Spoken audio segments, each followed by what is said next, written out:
श्री स्वामी समर्थ. स्वागत आहे तुमचं माझ्या YouTube चॅनलवरती. आजचा दिवस तुम्हाला खूप छान समाधानाचा जाऊ दे. हीच मी स्वामींच्या चरणी प्रार्थना करते आणि आजच्या या नवीन व्हिडिओला सुरुवात करते. अक्षय तृतीया हा हिंदू धर्मातील एक सण आहे. 3.5 मुहूर्तापैकी एक असलेला हा दिवस सनातन धर्मात अत्यंत शुभ मानला जातो. अक्षय तृतीयेचा दिवस वैशाख महिन्याच्या शुक्ल पक्षातील तृतीयेला साजरा केला जातो. यंदा हा दिवस 30 एप्रिल 2025 वार बुधवारी म्हणजे उद्या आहे. या दिवशी केलेले कोणतेही शुभ कार्य अक्षय म्हणजेच अविनाशी मानले जाते. तसेच भगवान विष्णूंच्या 6व्या अवताराचे रूप असलेल्या परशुरामांचा जन्म देखील याच दिवशी झाला असल्याने परशुराम जयंती देखील या दिवशी साजरी करतात. धार्मिक पौराणिक कथेनुसार भगवान श्रीकृष्णांनी पांडवांना अक्षय पात्र याच दिवशी भेट दिले होते. त्यामुळे त्यांना आपल्या प्रवासामध्ये उपाशी राहावे लागले नाही. कारण अक्षय या शब्दाचा अर्थच आहे अविनाशी म्हणजेच कधीही न संपणारा. त्यामुळे हा दिवस पवित्र म्हणतात. तसेच या दिवशी खरेदी केलेली वस्तू शुभ परिणाम देते आणि आयुष्यामध्ये भरभराटी घेऊन येते. 3.5 मुहूर्तापैकी एक मुहूर्त असलेल्या अक्षय तृतीयेच्या दिवशी देवी लक्ष्मी आणि विष्णूंची पूजा केल्याने त्यांची कृपा मिळते आणि घरामध्ये सुख शांती येते, समृद्धी मिळते असे मानतात. त्याचबरोबर अक्षय तृतीयेच्या दिवशी पितरांसाठी पिंडदान, तर्पण इत्यादी विधी केले जातात. पण प्रत्येकालाच पिंडदान, श्राद्ध यासारखे विधी करणं शक्य नसेल तर घरामध्ये तुम्ही काही प्रभावी सेवा व उपाय करूनही पितृदोषापासून मुक्ती मिळवू शकता.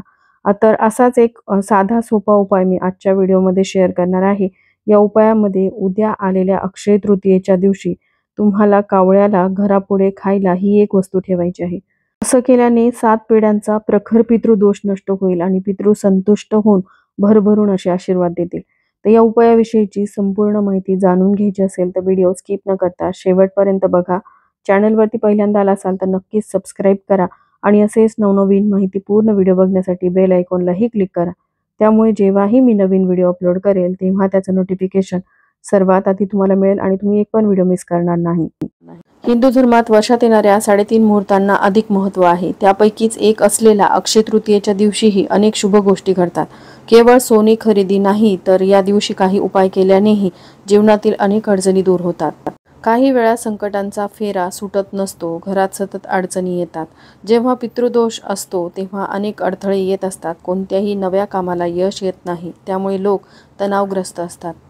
अशा परिस्थितीमध्ये ज्योतिषशास्त्रामध्ये पितृदोषाची शांती करण्यास सांगितले जाते. काही वेळा पितृदोषाची तीव्रता कमी असते तेव्हा पितरांसाठी काही उपाय केल्याने घरात शांती पसरते. पण बऱ्याचदा हे उपाय जे आहेत ते खर्चिक असतात आणि प्रत्येकाला हे उपाय परवडतीलच असं नाही.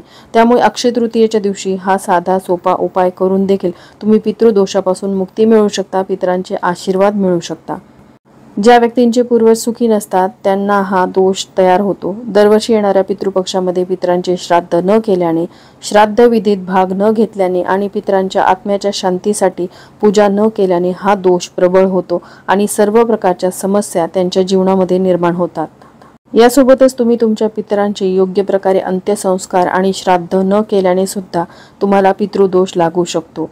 तर पहा, अक्षय तृतीयेला गुरुग्रह अस्त असो वा उगवत असो या काळामध्ये पूर्वजांसाठी दान, पूजा, जप इत्यादी केल्याने माणसाला 1000 पट चांगले फळ मिळते. याविषयीचे वर्णन अनेक धार्मिक ग्रंथ पुस्तकामध्ये आहे. अक्षय तृतीया ही एक विशेष तिथी आहे ज्यात पितरांसाठी कार्य केले जाते.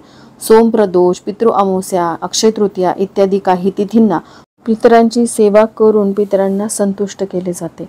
आता तुम्ही म्हणाल की आमचे सासू सासरे हयात आहेत, मग तरी देखील आम्हाला पितृदोष आहे का? तर पितृदोष जो आहे तो 3 पिढ्यांचा असतो.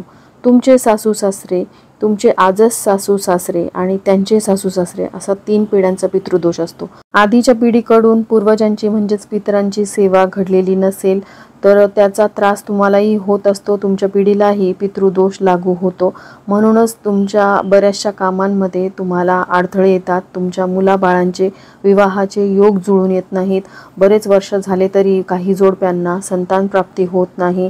तुम्ही एखाद्या नवीन कार्याची सुरुवात करता पण तुमच्या त्या कार्यामध्ये तुम्हाला यश मिळत नाही, त्या कार्यामध्ये तुमची प्रगती होत नाही. तर या काही अडचणी किंवा हे जे अडथळे तुमच्या मार्गामध्ये येतात तर ते संपूर्णपणे नष्ट व्हावेत यासाठी पितरांची सेवा करून पितरांना संतुष्ट करायचे असते. ज्या घरामध्ये पितरांची सेवा केली जाते, पितृ त्यांच्यावरती संतुष्ट असतात, त्या घरामध्ये सर्व काही सुरळीत सुरू असतं. त्यांची कायम प्रगती होत राहते. त्यांच्या मार्गामध्ये कोणत्याही प्रकारच्या अडचणी अडथळे येत नाहीत. बऱ्याचदा आपण असं म्हणतो की समोरच्या व्यक्तीचं कसं काय सगळं सुरळीत सुरू आहे आणि माझ्याकडे पैसा आहे किंवा माझ्याकडे सगळं काही आहे तरी देखील माझ्या घरामध्ये एवढे प्रॉब्लेम्स का आहेत. तर त्याचं कारणच पितृदोष हा आहे. तर पितृदोषापासून मुक्ती मिळवण्यासाठी फार काही नाही, पण ही साधी सोपी सेवा तुम्हाला करायची आहे. तर पहा, अक्षय तृतीयेच्या दिवशी देवी लक्ष्मी आणि भगवान श्री हरी विष्णूंची सेवा उपासना केली जाते. पितरांची विशेष सेवा देखील केली जाते. ती तुम्हाला करायची आहेच, पण त्याआधी तुम्हाला एक विशेष सेवा करायची आहे. तर अक्षय तृतीयेच्या दिवशी उठल्यानंतर आपल्या घराची स्वच्छता वगैरे करून घ्यायची, कारण जिथे स्वच्छता असते त्याच घरामध्ये देवी लक्ष्मीचं आगमन होतं. स्वच्छता वगैरे झाल्यानंतर आंघोळ करायची आणि देवपूजेच्या आधी तुम्हाला पितरांसाठी एक विशेष सेवा करायची आहे. देवघराच्या बाजूला तुम्ही एक पाट किंवा चौरंग ठेवायचा आहे. हा पाट किंवा चौरंग दक्षिण दिशेकडे तोंड करून ठेवला तरीही चालेल, कारण दक्षिण दिशा जी आहे ती पितरांची दिशा मानली जाते. आता पाट ठेवल्यानंतर एक प्लेट भरून तुम्हाला तांदूळ घ्यायचे आहेत आणि त्यावरती तुम्हाला एक मातीचा दिवा ठेवायचा आहे. दिवा हा वापरलेला असला तरी स्वच्छ धुवून घ्यायचा आहे. या दिव्यामध्ये तुम्हाला तिळाचं तेल घालायचं आहे. तिळाचं तेल तुमच्या घरामध्ये नसेल तर तुम्ही देवपूजेसाठी जे तेल वापरता ते तेल या दिव्यामध्ये टाकायचं आहे आणि त्यामध्ये 2 वातींची एक वात करून तुम्हाला ती घालायची आहे. हा दिवा प्रज्वलित करायचा आणि पितृसूक्ताचं पठण तुम्हाला करायचं आहे. पितृसूक्त जे आहे ते तुम्हाला नित्यसेवा स्तोत्रमंत्र या पोथीमध्ये मिळेल किंवा तुम्ही ओम पितृदेवाय नमः या मंत्राचा जास्तीत जास्त जप करायचा आहे. ही सेवा केल्यानंतर मग तुम्हाला देवपूजा करायची आहे. त्यानंतर तुम्ही जी देवी लक्ष्मी आणि भगवान विष्णूंची सेवा करणार आहात, पितरांची सेवा करणार आहात, ती करायची आहे. त्यानंतर आपण जो अक्षय तृतीयेच्या दिवशी स्वयंपाक बनवतो, आमरस आणि पूर्णावरणाचा स्वयंपाक आपल्याकडे बनवला जातो. हा स्वयंपाक तर आपल्याला बनवायचा आहेच, पण यासोबतच पितरांना संतुष्ट करण्यासाठी कावळ्याला जी वस्तू आपल्याला खाऊ घालायची आहे ती वस्तू म्हणजे आपल्याला खीर बनवायची आहे. बघा, तसं देवी लक्ष्मीला प्रसन्न करून घेण्यासाठी अक्षय तृतीयेच्या दिवशी खीर बनवावी. मग ती मखाण्याची असेल किंवा तुम्ही गव्हाची खीर बनवू शकता, पण जी आपल्याला कावळ्याला खाऊ घालायची आहे ती खीर आपल्याला तांदळाचीच बनवायची आहे. आता एवढा सगळा स्वयंपाक असल्यावर खीर बनवायची का? तर खीर तुम्हाला बनवणं शक्य नसेल तर जो भात आपण शिजवणार आहोत तो भात थोडासा बारीक करायचा, त्यामध्ये दूध टाकायचं, साखर टाकायची आणि ही खीर जी आहे ती आपल्याला कावळ्याला खाऊ घालायची आहे. तर कधी खाऊ घालायची? तर दुपारी 12 ते 12:30 या वेळेमध्ये तुम्हाला ही खीर जी आहे ती कावळ्याला खाऊ घालायची आहे. तर असं म्हणतात की अक्षय तृतीयेच्या दिवशी पितृ जे आहेत ते पृथ्वीवरती येतात आणि ते भुकेलेले असतात. त्यांना तृप्त करण्यासाठी हा उपाय अतिशय प्रभावी मानला जातो. त्यामुळे आपल्याला कावळ्याला ही वस्तू खाऊ घालायची आहे. तर कुठे खाऊ घालायची आहे?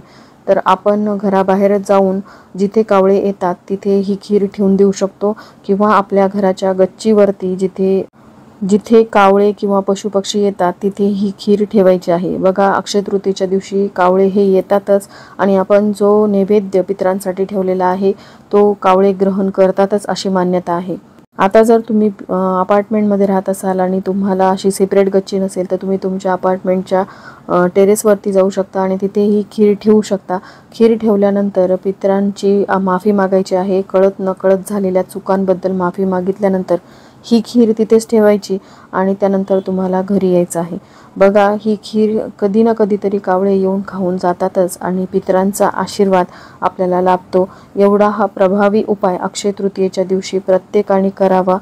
इतर कोणतीही पितरांची सेवा नाही केली तरी अक्षय तृतीया असेल किंवा पितृ अमावस्या असेल, या दिवशी कावळ्याला तुम्ही ह्या वस्तू खाऊ घातल्यामुळे पितृ संतुष्ट होतात आणि प्रखरातील प्रखर पितृदोष जो आहे तो नष्ट होतो. तर चला, झालेली सेवा मी स्वामींच्या चरणी अर्पण करते. इथेच व्हिडिओचा एंड करते. व्हिडिओ आवडला असेल, हेल्पफुल वाटला असेल तर लाईक, शेअर, सबस्क्राईब करा. भेटूया तशाच एका नवीन व्हिडिओसोबत. श्री स्वामी समर्थ.